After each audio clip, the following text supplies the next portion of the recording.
What's up, everyone? Welcome to the video. Today we're going to take a look at how to change the battery in this GM remote key fob. So this key fob is the 5-button version. You may have a different number of buttons on your fob, but the battery change procedure will be the same.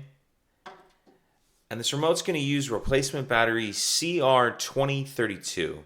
I'll put a link in the description box of this video to where you can purchase these batteries if you're in need. The other thing I'm going to be using is a small flathead screwdriver.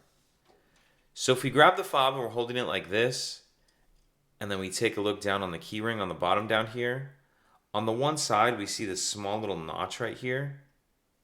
What I'm going to do is put my screwdriver in that notch like that, and then just carefully kind of work my way up, and you'll see it'll split the shell apart like that.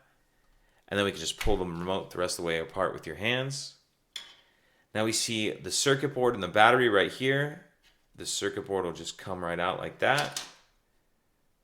And we can pull the battery out. We'll grab our new battery, and we want to make sure that we're installing that with the plus side up.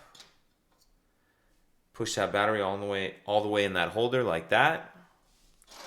And we can put it back in the case and snap the case back together. And that's it. If you have any questions, please let me know.